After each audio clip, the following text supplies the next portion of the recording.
Morning companions, today I present an intriguing tale. Let us not linger. Here it goes. I awoke to find my spouse absent on another continent with no farewell note, missed calls, or message. A brief text had been sent before dawn, tucked away in my phone as an afterthought. Departure early, photography workshop. The left side of our bed was chilly, unusually so, a sign she'd been gone for quite some time. Her suitcase wasn't by the door, it was nowhere to be found. I searched the kitchen. Her coffee mug, charger, and even the photo on our counter were absent. It seemed like she didn't want it to witness her departure as it had been flipped face down. I phoned her, but she only picked up voicemail. My sister texted again, asking why my wife didn't show up for the family dinner the previous night. She hadn't explained anything to anyone, no excuses, no warnings, just vanished during the meal. When she eventually called back, the line was filled with airport sounds, wheels turning, announcements, and motion. She sounded composed, even somewhat relaxed. She revealed it as an unexpected chance to learn from a renowned mentor which she couldn't let slip by. She didn't disclose the location. When I inquired, her demeanor changed suddenly, turning sharp and defensive, implying that I was trying to exert control. The call ended abruptly. She didn't return my call. In the peaceful house, I observed the driveway camera replaying her car departing in the night, and noticed a detail on the kitchen printer I hadn't spotted earlier, a boarding pass receipt. I picked it up, unfolded it once, and was momentarily frozen. The destination printed on that paper didn't align with any photography workshop, and it clarified why she left as if she had no intention of returning in the same manner. She phoned back after 2 hours. I was sitting in my car parked at the grocery store lot, engine turned off, observing people filling their trunks like it was an ordinary morning. Her name appeared on the screen. I answered promptly. Her voice held a serene yet cautious tone, as if intending to curtail the discussion before it commenced. She stated that the flight had been turbulent, expressing her fatigue and lack of availability for queries. Repetitively, she mentioned the photography workshop, offering sketchy details that seemed rehearsed but lacking substance. A collective of artists, a congested timetable, long hours. I inquired about her destination. The silence was prolonged enough for ambient airport sounds to pervade and fill the void.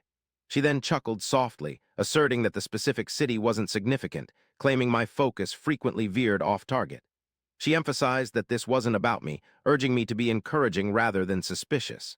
Her tone subtly sharpened enough to cut without raising volume. I inquired again. She sighed audibly, saying she felt interrogated, expressed disbelief at my transformation of an opportunity into a predicament. She reminded me that she had already informed me about her travel plans, even though she hadn't explicitly done so. She stated she required solitude to concentrate and that my demeanor was obstructive. There was a brief pause on the line, followed by disconnection. I fixed my gaze upon my phone, anticipating it to ring once more. It didn't. I made an attempt to call back, directed immediately to voicemail. By the time I arrived home, the house appeared altered, not vacant, suspended. Her shoes remained near the door, neatly arranged. Her coat still draped over the chair. All that spoke of home was present, but she wasn't. Upon rechecking my phone, there were no missed calls or messages. No location shared, despite her usually doing so when traveling.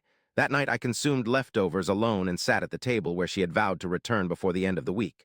Her half of the table remained untouched. My phone stayed mute. Whatever she had departed for, she took the truth with her. The next day, I perused her social media prior to brewing coffee. Her account was tranquil. No airport snapshots, no dawn from a hotel window, no classmates tagged. Her teacher hadn't reposted her work. Nothing resembled the meticulous documentation she typically used when it mattered to her profession. I went through her story archive in search of the workshop announcement she had mentioned weeks ago, but found none. I searched the event's hashtag on my phone, finding numerous posts from photographers already there, group photos, name badges, schedules on walls. Her face was absent in all of them. The official site's roster loaded slowly, and after reading it twice, her name wasn't listed. I didn't contact her directly. Instead, I texted one of her photography friends, someone we had dined with more than once, asking casually about the workshop progress and mentioning my wife might be occupied all day with photography. The reply arrived a few minutes later, followed by a pause, then another message clarifying the initial one. She wasn't attending a workshop. Instead, my spouse had allegedly traveled abroad, as reported by a colleague. A vacation at a resort in Santorini with white buildings, cliffs, and an abundance of water was the destination. Upon reading this message, I fixated on the screen until it dimmed. The place name stood out, clear and undeniable, attached to a location she had never mentioned before. I verified the time difference between our locations and rechecked her account. A picture of blue water and sunlight without context was posted shortly thereafter, sans caption or tags. This wasn't a workshop, and whatever tale she had spun for others, it didn't involve me.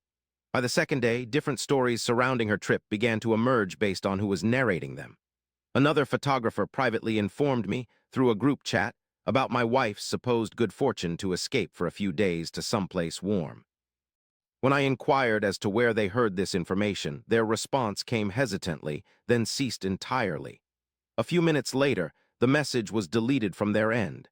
I examined our shared calendar but found no confirmation of her travels. The week she claimed was reserved for a workshop turned out to be empty. There were no travel alerts, reminders, or return dates.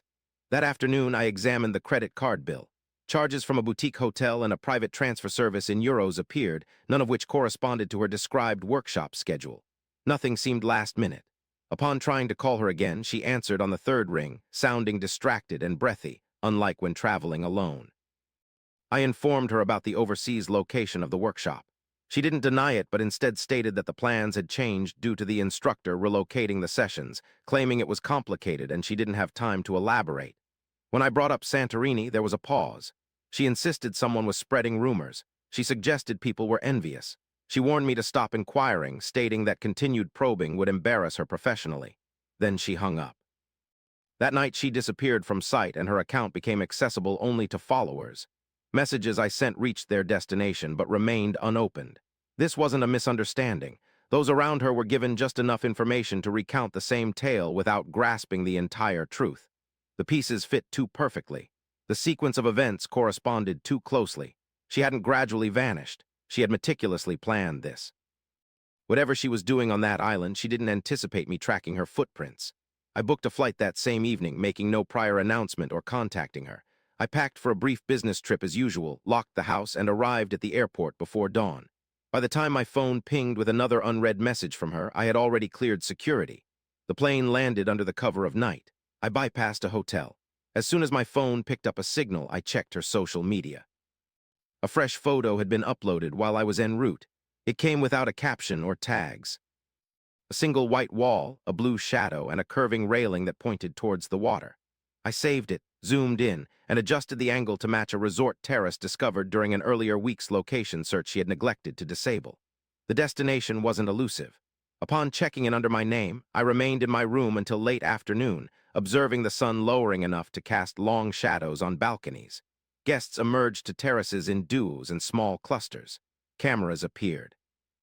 Beverages were poured. I exited when I spotted her. She was seated at a corner table, wearing a familiar dress, leaning towards a man opposite her.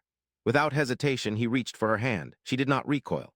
She chuckled, touched his wrist, then settled her arm against his as if it were naturally there. I remained stationary. From afar, I raised my phone and meticulously composed the shot. Their faces were distinct. The table number was discernible. The affectionate gestures, the posture, the tranquility, I captured more than one image. I returned indoors, softly shutting the door, leaving them undisturbed. The following day, I departed from the island without a fuss, no messages exchanged, and no intention of crossing paths again. At the airport, I kept my phone screen down until boarding was called, only turning it on to save photos to two distinct accounts, ensuring timestamps and location data remained intact. The evidence appeared calm and orderly. By the time I reached home, she'd sent 3 casual messages, as if nothing was amiss. One mentioned the workshop's exhaustion, another expressed her longing for me. I chose not to read any of them. Instead, I navigated directly from the airport to a lawyer's office, having been recommended months prior for an unrelated matter. I requested a consultation and handed over my phone without comment. After a brief review, he browsed through it slowly, asked some practical questions, then acknowledged the necessary paperwork to be prepared first. In the afternoon, I replaced every password linked to our joint accounts: banking, cloud storage, travel rewards, and home security system. I transferred duplicates of pictures and receipts to a secure folder and granted access to my lawyer.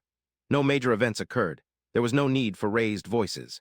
That night, I slept by myself in my own bed, the silence within the house finally feeling appropriate. The following morning, her flight status was updated, arrival time confirmed. By the time she landed, everything she believed remained undisturbed had already been attended to. She returned home that evening. I monitored the front door camera on my phone as her rideshare arrived. For a moment, she hesitated with her suitcase, possibly noticing that the smart lock wasn't functioning as it once did. When she attempted it again, the handle didn't budge. From within, I unlocked and opened the door before she could knock. She walked in as if nothing had shifted, already chattering, already detailing how tiring the journey was. She mentioned the workshop concluded later than expected, flights were postponed, and she was eager to sleep in her own bed. Her speech slowed as she sensed the house felt unfamiliar. No communal calendar glowed on the refrigerator screen, no tablet lay on the counter, and there was no automatic connection sound from her phone. She inquired about the malfunctioning lock. Instead of responding, I presented her with an envelope. Upon opening it in the foyer, she found photocopies of her passport, flight confirmations, hotel receipts, and a solitary photograph face down. She didn't touch that one just yet. Her hand trembled slightly as she leafed through the pages, recognizing dates she hadn't anticipated explaining. She attempted to speak but fell silent.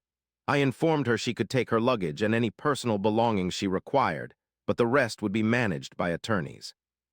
My tone remained calm, and I didn't feel it necessary to repeat myself. I moved past her and opened the guest room door, placing her bag within. She trailed after me repeatedly, uttering my name twice, the second time more forcefully. She maintained that conversation was necessary. She claimed our situation wasn't as it seemed. She contended that I was acting too rashly. I shut the bedroom door behind me, leaving her in the corridor with her phone pressed against her ear, dialing someone who no longer responded. The following morning, she lingered in the kitchen as I descended. Her suitcase was half-packed by the wall, open and uncertain of its next destination. She spoke cautiously, deliberately, suggesting we didn't need to hasten things. She proposed a pause, consult with an impartial third party, and buy ourselves time before irrevocable decisions were made. I bypassed her and filled a travel mug with coffee.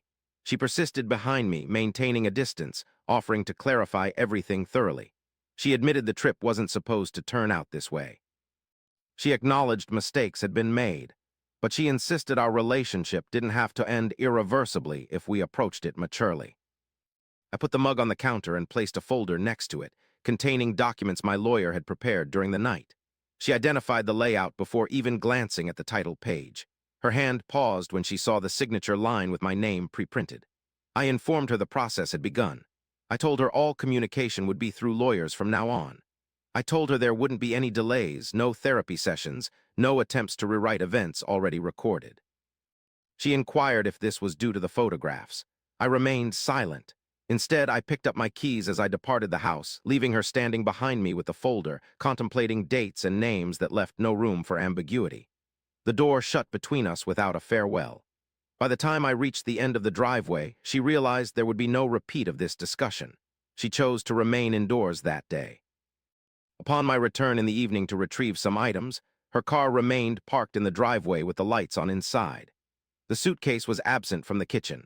Instead, I found her seated at the dining table with a folder open before her, my laptop positioned closer than it had ever been during our marriage, having broken through the password protection. On screen were photos, not the first, but the second, zoomed in sufficiently that there existed no space for justification. The railing of the terrace and the table number were clearly visible, along with his hand on hers, her gaze fixed upon him in a relaxed, unguarded manner. Upon noticing my presence, she spoke my name once before pausing. Whatever else she had prepared to say remained firmly tucked away behind her teeth. Her eyes darted from the screen to the documents, then back to me, piecing together the sequence of events. This affair did not commence upon her return home or when she discovered the altered state of our house. It had begun days prior, quietly. She inquired about our duration of acquaintance, and I avoided answering by shutting my laptop and pushing it towards her. I informed her that she should vacate the premises by the end of the weekend. All further dialogues would be mediated by the attorneys whose names were on the papers before her. She hesitated to touch the photographs again, then recoiled as if they were scalding. Then it struck her. She hadn't returned to discuss matters. She had arrived at a decision that was already finalized.